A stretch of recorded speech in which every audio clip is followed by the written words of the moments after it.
All right, so today we're going to be talking about my 5 top programs I like to use on my iPad to make beats. So let's go ahead and get to it. Bolo!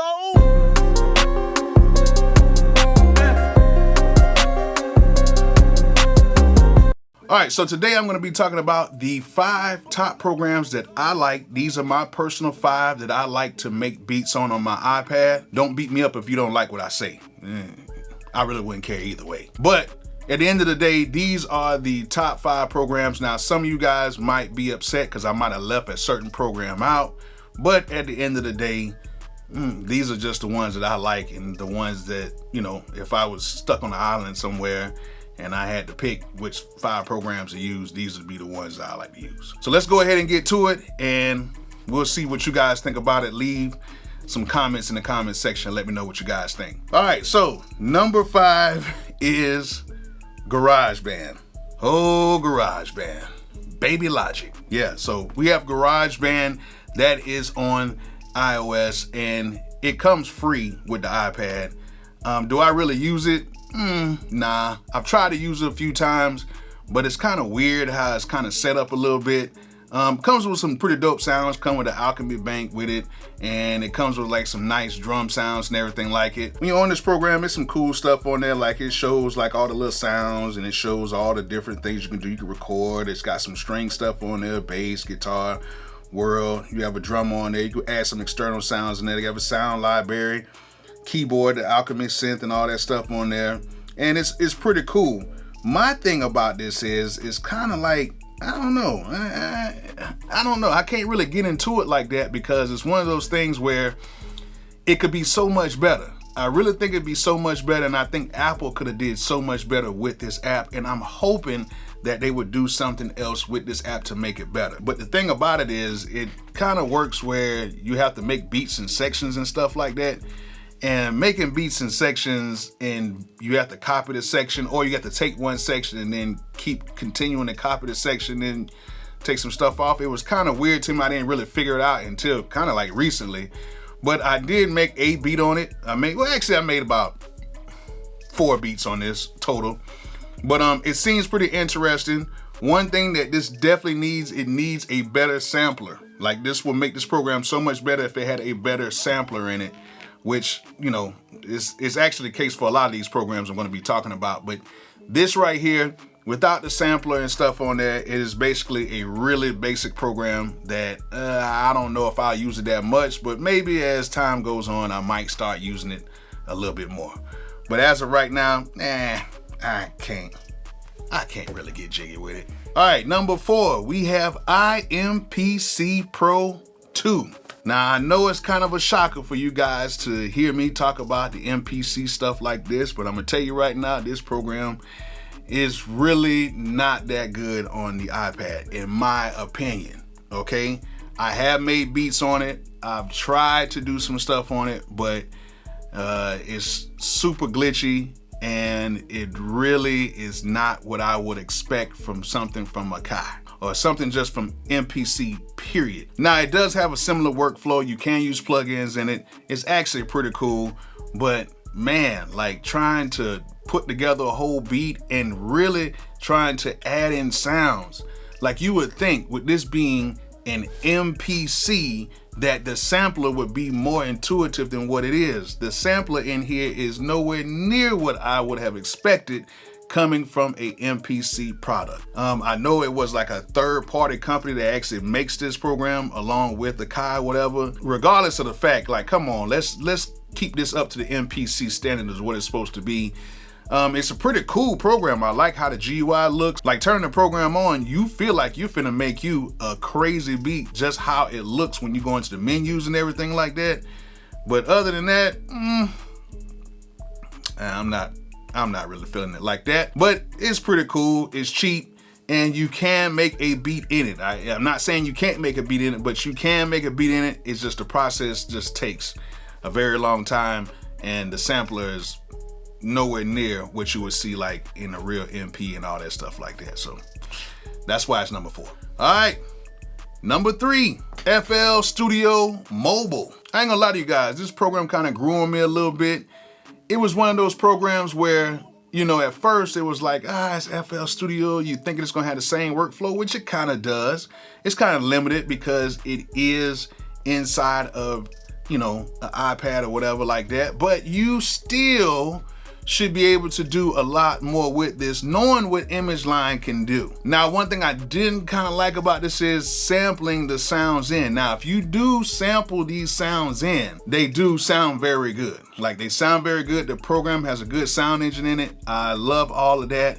It still has the same thing where you can basically type in your notes, and it has a lot of stuff around that.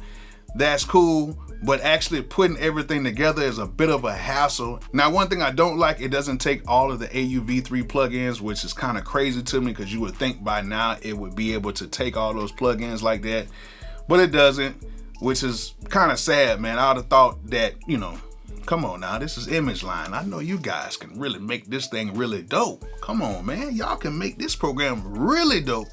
And it sounds great. It sounds like FL Studio. Like, for real. And you can take your projects and you can go ahead and put them in FL Studio to finish them out. But come on, man. Things are gonna start moving to this pretty soon. Gotta start making this better. But yeah, FL Studio, number 3 for me. Needs some updates, and I'm very sure that they can do it on here. Totally sure they can do it. All right, number 2, Nano Studio. And to be totally honest with you guys, there's only 2 reasons why I put this at number 2. The only 2 things I don't like is the sampler in it. You can't really sample and really manipulate samples in it like that. But they do have a way you can import the samples in and use it in a particular sampler and kind of shape it a little bit, which is cool. And number 2, you cannot import any audio. Come on, man. You cannot import any audio on this program, none. Like, if I was to throw my producer tag in there, you can't do it. You have to run it back through a sampler. You can't do none of that in here. And I'm like, yo, if this program had those 2 things, a really dope dedicated sampler and importing audio, man, this thing would be crazy because the sound of this program is amazing. This thing sounds amazing. The workflow is amazing. The sounds, the what's it called, the Obersidon, the VST in it sounds amazing. It works for all of my AUV3 plugins.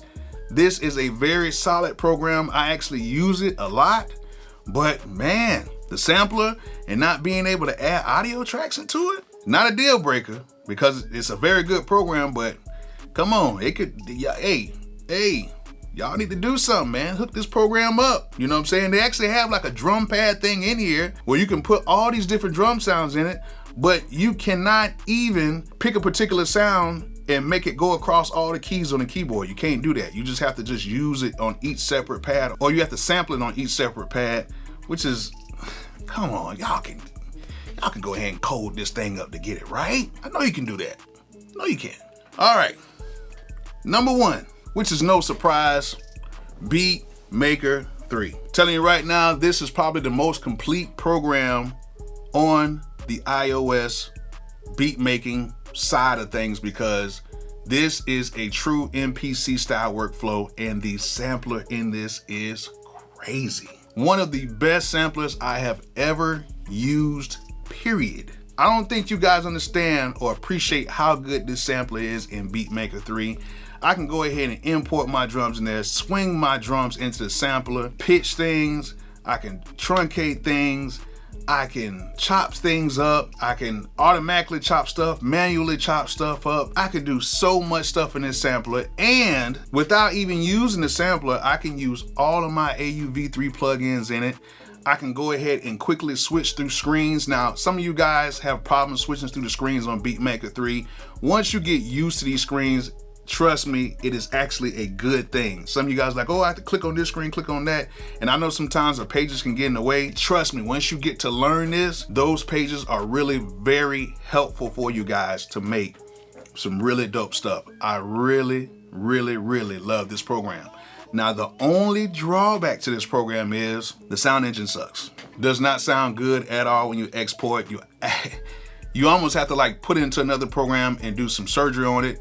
I kind of learned how to mix on it a little bit better, but compared to like some of the real programs, you know, stuff on your laptop, on your desktop, This nowhere near has the sound engine, and when you export, it comes out sounding real weak. It sounds real thin, real soft. It doesn't have any aggression when you export stuff out, because this program is too good to be having a beat exported like that, and that thing does not sound good. You have to do a lot to get this thing sounding good. Now, I know some people are better at mixing. Like me, I'm not the best mixing engineer in the world, but I'm pretty doggone good at what I do. But at the end of the day, oh my goodness, this takes a lot. And I know a lot of people actually swing the program into like Cubasis or something like that to get it, you know what I'm saying, sounding better. But I don't think you should have to do that, because this program already comes packed with a lot of stuff, like being able to pattern out your beats, being able to play chords, even like doing the hi-hats and snare runs in there, being able to use the pads like an MPC style pad beat maker type of a thing. This program has everything you need on iOS to make some really dope stuff, okay? It has a few things going on with just the exporting side, but other than that, crafting the beat and doing all that stuff on here is amazing, okay? So that's why I got this number one, because it is the most complete beat making program on iOS as of now. So if you want to get it, it's super cheap. It's like less than $30, I think, and you can go ahead and get it, and it's actually really dope. So hope you guys enjoyed my list of my top 5 iOS beat making programs, and I hope you guys kind of understand where I'm coming at with this whole thing. So if this video was informative, go ahead and hit that thumbs up button. If it wasn't, go ahead and hit that thumbs down. You guys know I really don't care. Hope you guys enjoyed the video, and like I always say, peace out.